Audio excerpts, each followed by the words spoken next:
The Appalachian Mountains rise like the vertebrae of some prehistoric beast, their peaks jagged and cloaked in a mantle of pine and hardwood that stretches across the eastern edge of America. A wilderness so vast it seems to breathe with a life of its own. Their ridges, etched by eons of wind and rain, cut through the haze, a labyrinth of green and shadow that has watched civilizations flicker and fade while it endures, silent and unyielding. I've walked their trails for over 20 years as a park ranger, my name carved into the roster as Tom Lapp, my boots grinding paths where the air hangs thick with the scent of damp earth, the musk of decaying leaves, and the faint, sour tang of something older, something that clings to the hollows like a memory the mountains refuse to release.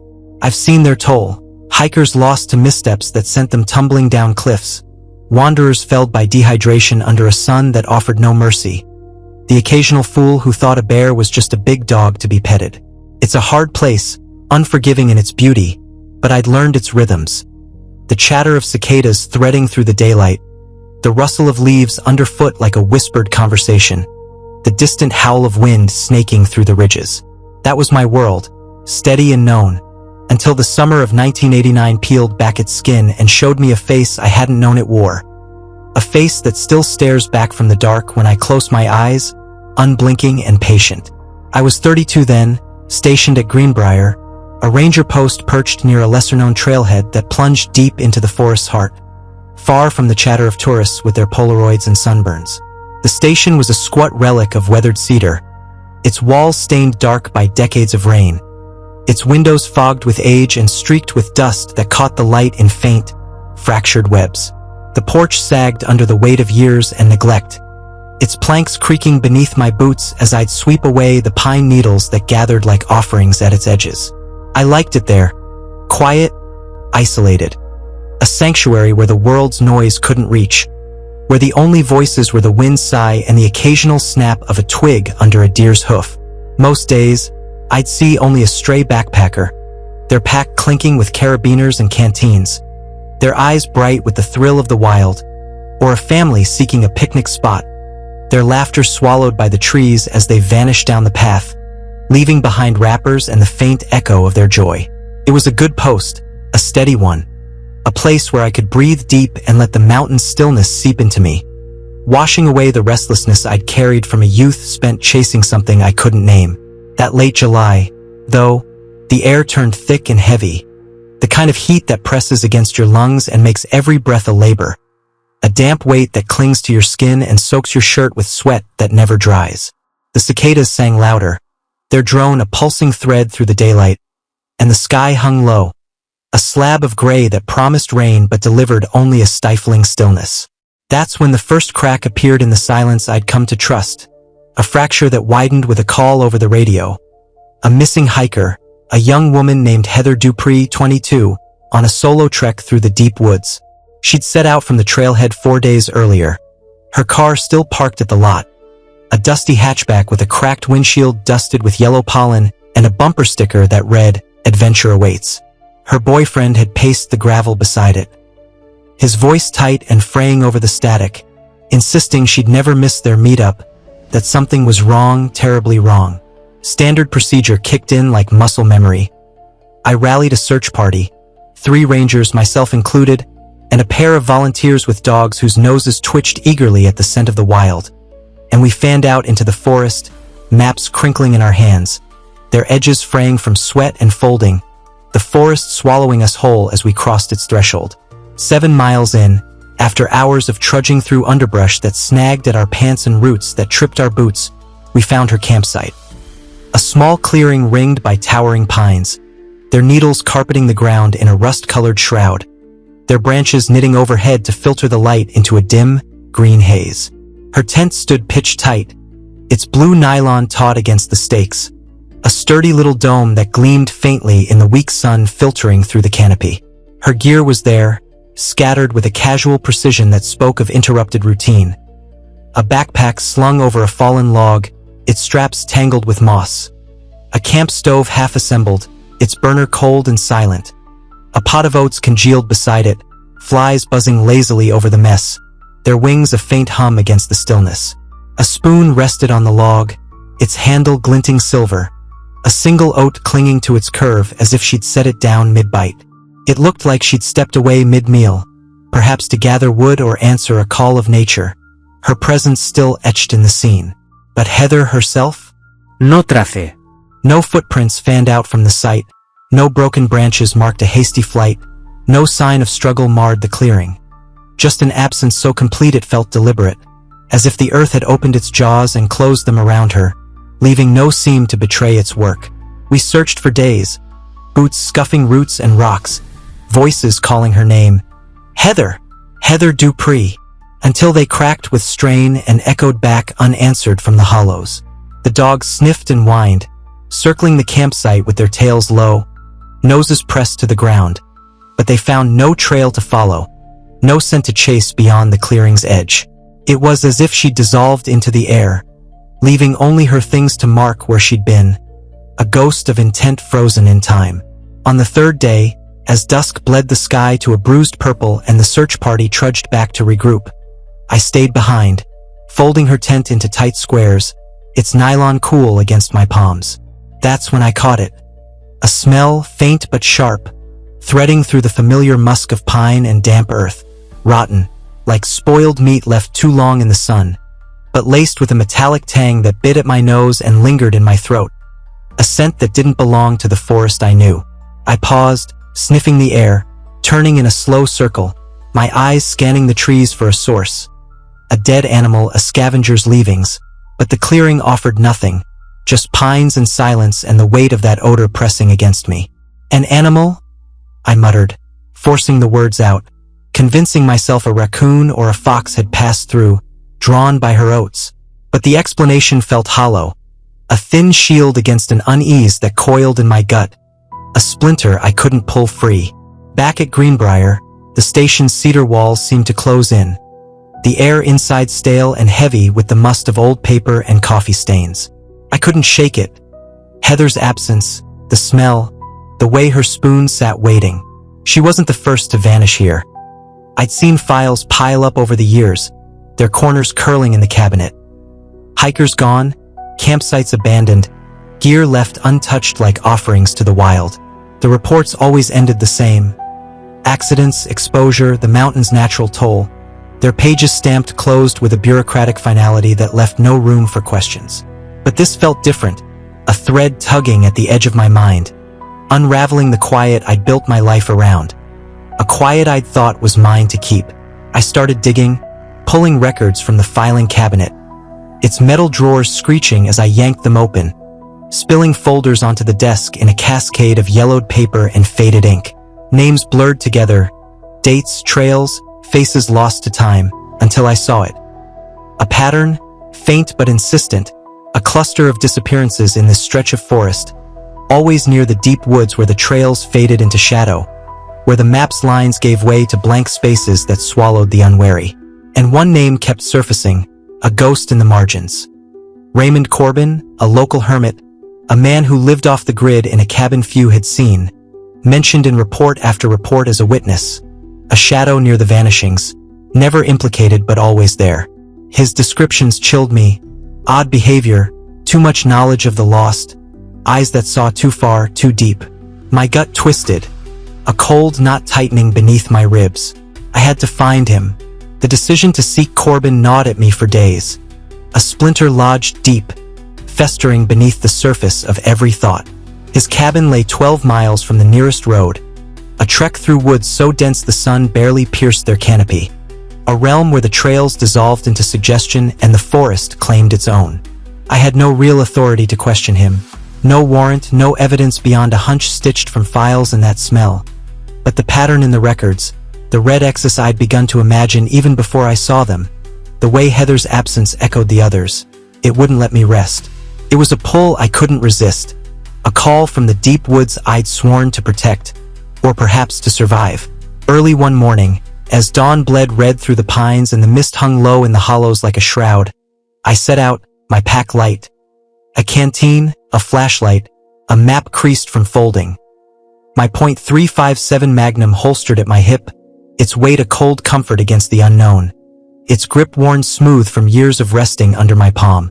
The trail was a ghost of itself, a faint scar of trampled earth winding through thickets of briar and hollows where the ground sank soft and wet, sucking at my boots with each step.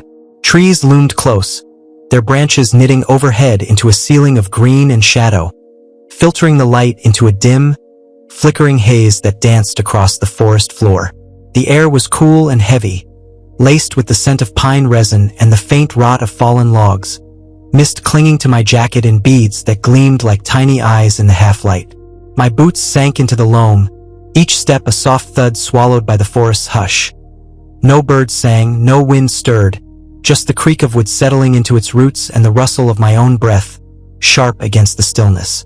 Hours passed, the sun climbing unseen behind the canopy, its warmth lost to the damp that seeped through my clothes and chilled my skin. The trail twisted, doubling back on itself, a maze that mocked my map, its lines useless against the wild's indifference. I pressed on, guided by instinct and the weight of Corbin's name, a lodestone pulling me deeper into the abyss. The cabin emerged at midday, a ramshackle thing of weathered planks and sagging tin nestled in a hollow where the trees pressed tight, their roots clawing the earth like skeletal hands, their bark peeling in strips that hung like flayed skin. No smoke rose from the chimney, its metal rusted and bent.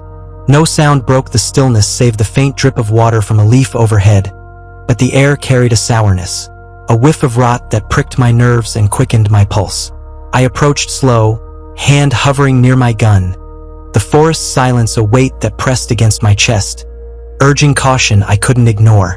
The porch creaked under my weight, its boards warped and splintered, and I knocked. A sharp rap that echoed too loud in the quiet, reverberating off the trees like a challenge. No answer. I called his name, Raymond Corbin. My voice flat and steady against the hollow, and knocked again harder, the sound a gunshot in the stillness. Silence answered, thick and unyielding. The door gave under my push, creaking open on rusted hinges, spilling me into a gloom thick with must and stale air, a darkness that swallowed the light and held it captive. Inside, the cabin was a relic of neglect, its sparse furnishings hunched against the walls like wounded things. A table stood scarred with knife marks, its surface etched with lines that might have been random or deliberate. A chair tipped against it, one leg broken and splintered. A bed crouched in the corner, its frame rusted, a threadbare blanket bunched at the foot, its edges frayed to threads that dangled like spider silk. Shelves lined the walls, jars glinting in the faint light that slipped through a cracked window. Cloudy liquids swirled within, unidentifiable shapes floating in their depths, their labels peeled to nothing but smears of ink. The air was heavy, laced with the sour bite of mildew and something sharper, something that stung my nose and lingered like a warning. But it was the map that stopped me.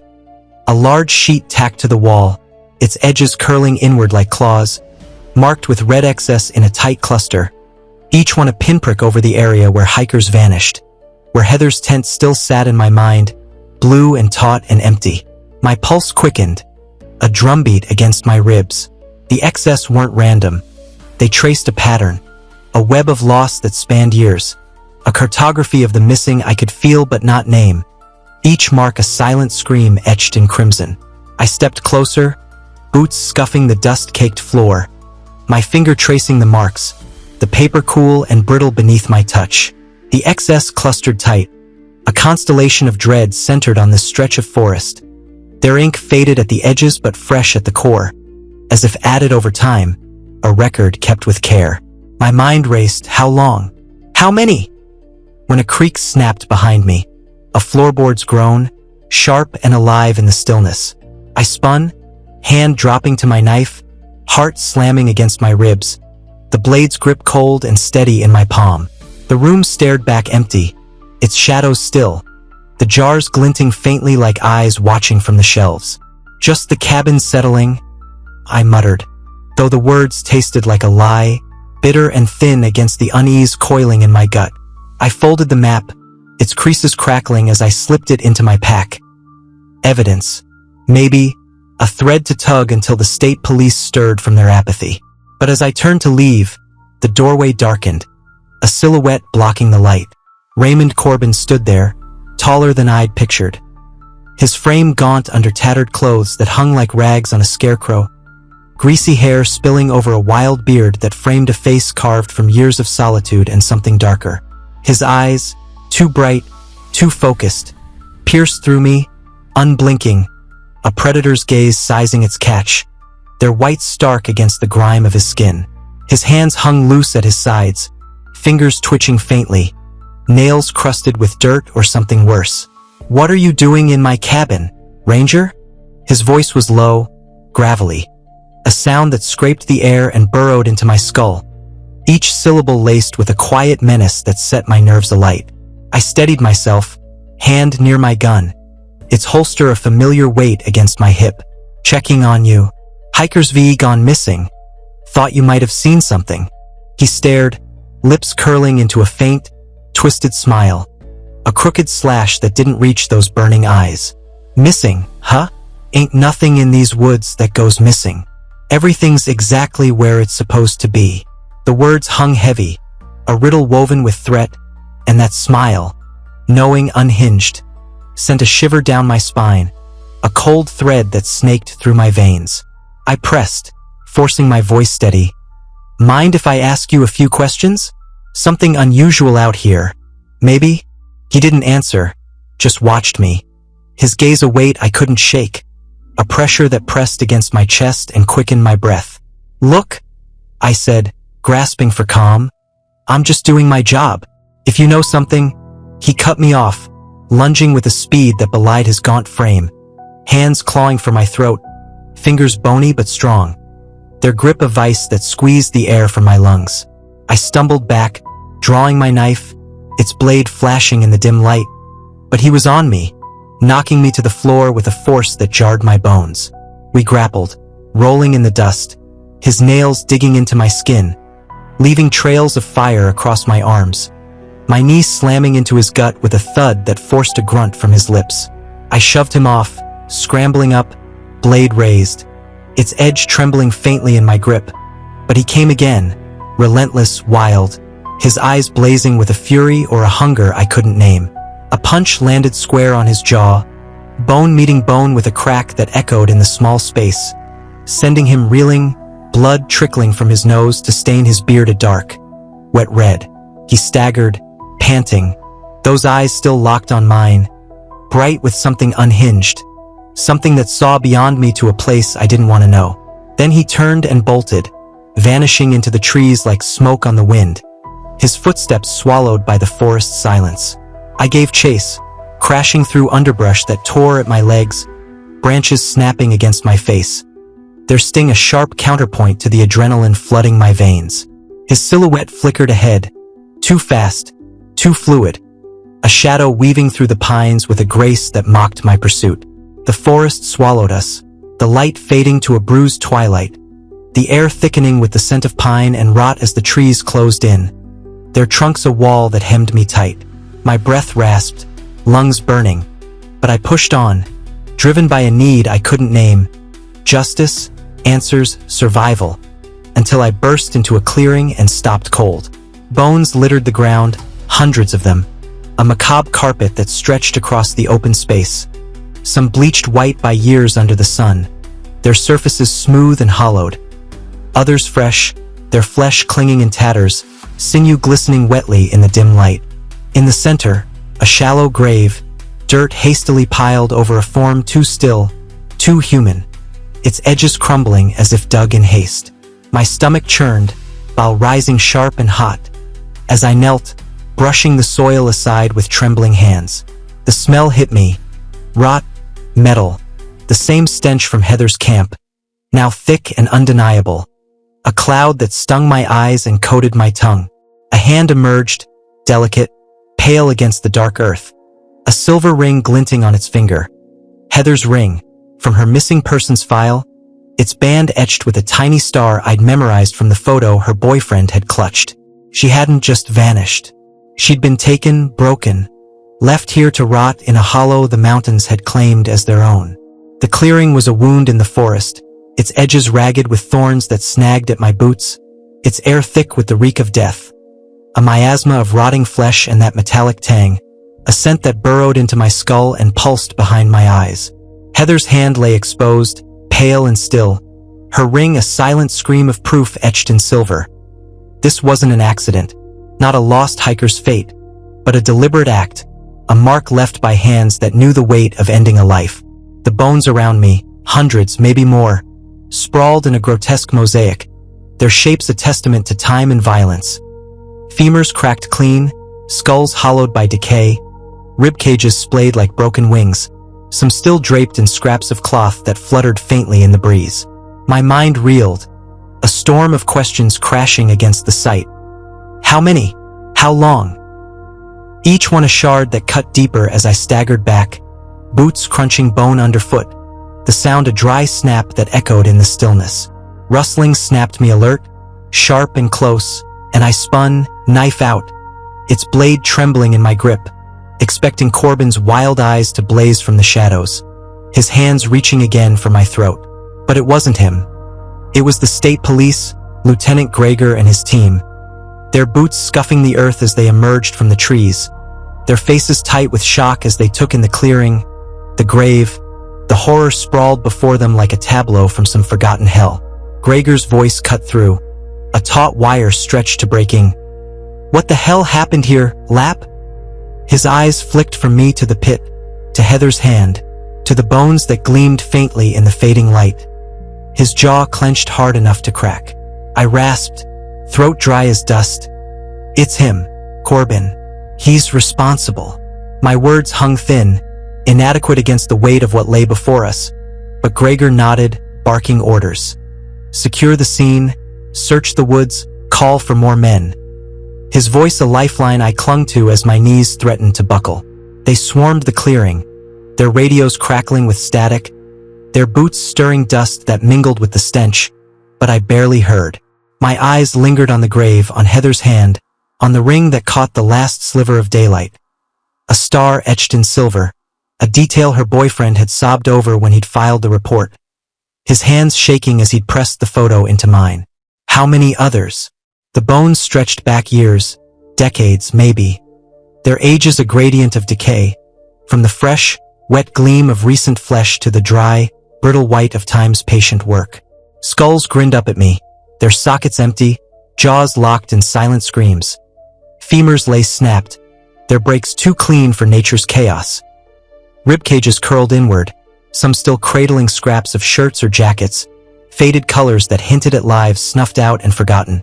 My stomach churned, a wave of nausea I swallowed hard, but the smell, rot and metal sharp and sour, clung to me, a second skin I couldn't shed. Gregor's team took the map from my pack, its red excess a damning chart they spread across a log, their fingers tracing the marks with a grim focus that mirrored my own. They searched the cabin, overturning jars that shattered on the floor, spilling their murky contents. Bits of bone, clumps of hair, unnameable things that glistened wetly in the flashlight beams. The manhunt launched at dusk, a swarm of boots and dogs scouring the ridges and hollows, their barks fading into the night as they chased a ghost the mountains refused to yield. Corbin was gone, melted into the forest shadows, his tracks swallowed by the underbrush, his presence a whisper on the wind that mocked their efforts.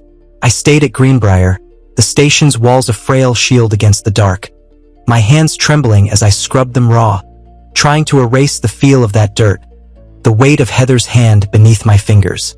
But the smell lingered, threading through my dreams. Rot and metal sharp and sour, woven with Corbin's smile, those eyes that saw too much, too far, a gaze that pierced the veil between what was and what shouldn't be. Days turned to weeks, the case fading to an unsolved murmur in the precinct's files. Another folder stamped closed with a bureaucratic shrug that left no room for the truth I'd seen. The newspapers called him the Mountain Butcher, a sensational moniker that splashed across headlines for a week before fading to whispers around campfires, a tale to scare kids and thrill tourists. But I'd fought him, felt his blood on my knuckles, watched it trickle dark from his nose. He was real, flesh and bone, a man who'd walked these woods and left his mark in red excess and shallow graves.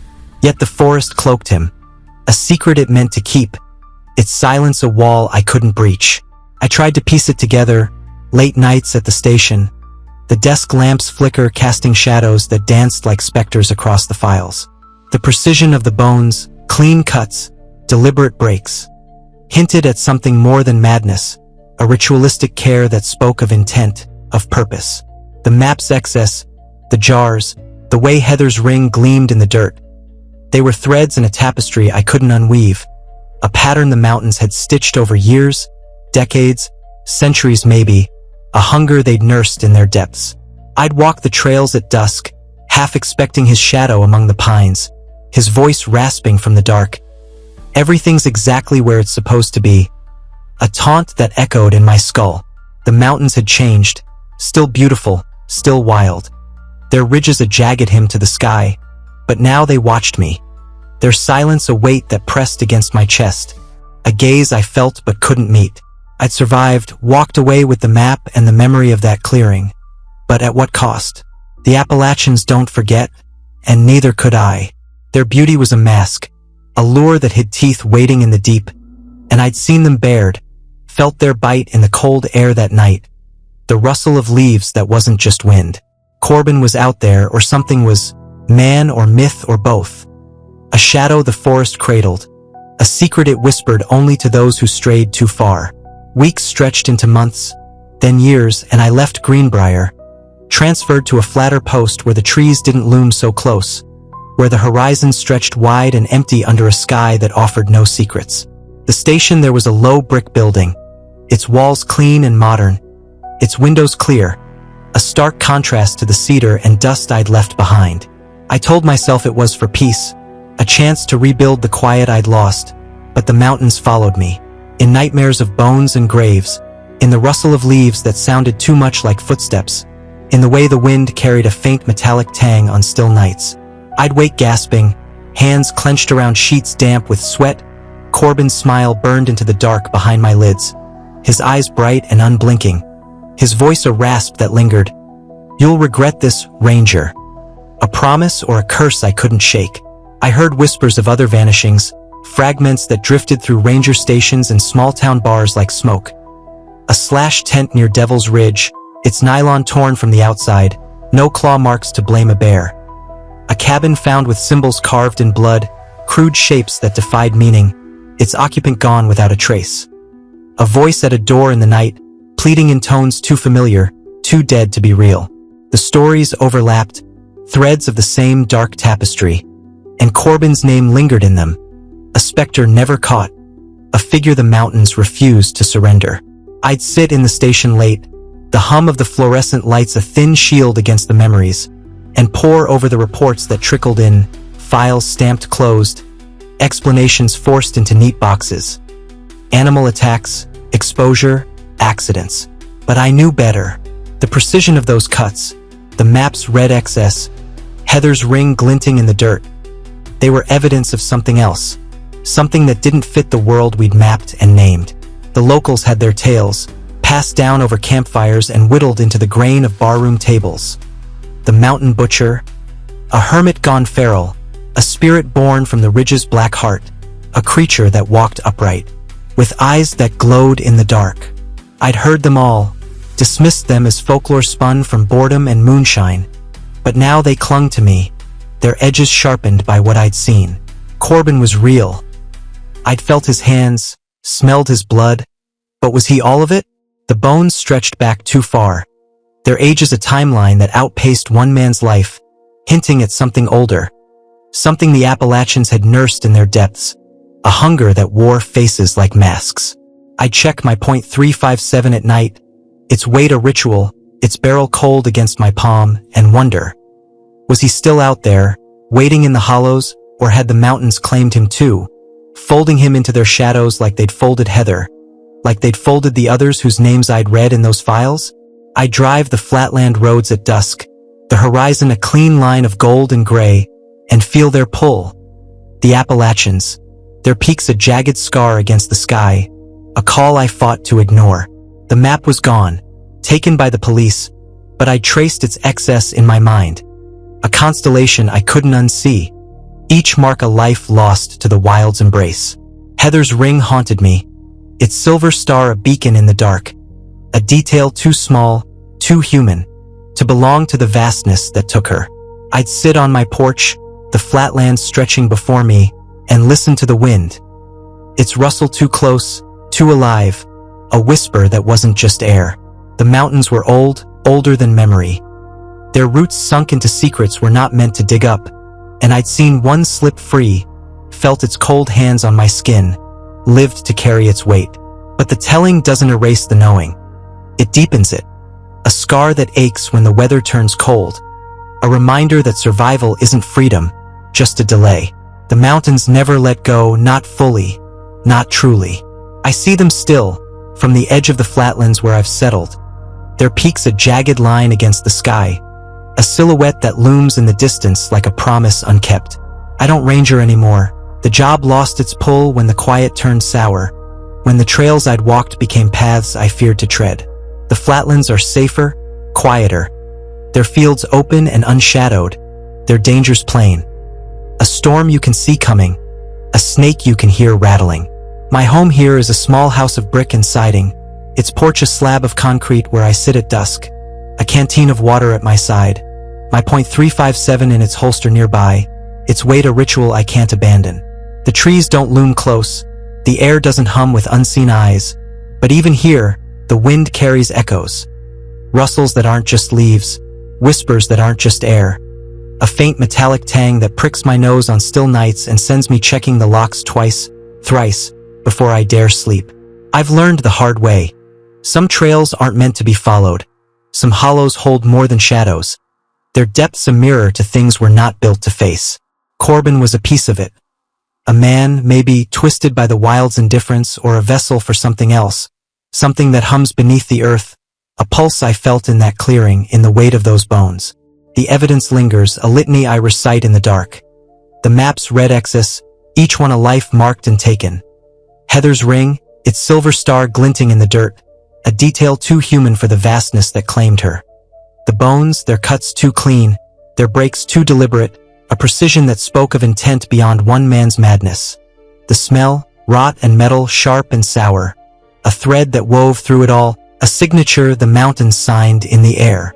They're pieces of a puzzle I'll never solve, a story I'll never finish, and I've made my peace with that, or tried to, though the effort wears thin when the nights grow long and the wind howls too close. I've heard the stories since. Other rangers, other posts, their voices low over coffee or whiskey. A tent slashed open near Devil's Ridge, its nylon torn from the outside. No claw marks to blame a bear, its occupant gone. A cabin found with symbols carved in blood, crude shapes that defied meaning. Its walls smeared with a madness no one could name. A voice at a door in the night, pleading in tones too familiar, too dead to be real. A ranger's name whispered by lips that shouldn't speak. They overlap, these tales, threads of the same dark tapestry. And Corbin's name lingers in them. A specter never caught. A figure the mountains cradle in their shadows. I've stopped asking, stopped digging, but the questions claw at me still. Was he the source or just a tool? Did he carve those excess, bury those bones? Or did he stumble into something older? Something that used him until it didn't need him anymore? The Appalachians are old, older than memory, older than the names we've given them. Their roots sunk into secrets we're not meant to unearth, and I felt their touch, seen their hunger in the clearing silence, the way it watched me as I brushed the dirt from Heather's hand. I keep my .357 close, its barrel cold against my palm when I check it at night, a ritual that steadies my hands when they tremble. The flatlands are safer, yes, but the mountains' reach is long. Their whispers carried on the wind that rustles the fields, a sound too alive, too knowing. I've lived with the memories, Corbin's smile, the bones, the smell. For years now, locked them in a corner of my mind I don't visit unless the nightmares force me back. But they're there, waiting, a weight I carry like a stone in my chest, a reminder that survival isn't freedom, just a pause. The Appalachians are beautiful. Their ridges a hymn to the sky, their trails a lure that promises peace, but they're not kind. They watch, they wait, and sometimes they reach out, their fingers cold and unyielding, brushing against those who stray too far. I felt them, seen their teeth bared in the dark and walked away, or so I tell myself, though the mark they left lingers, a scar that aches when the wind turns cold, a shadow that moves behind my lids when I sleep.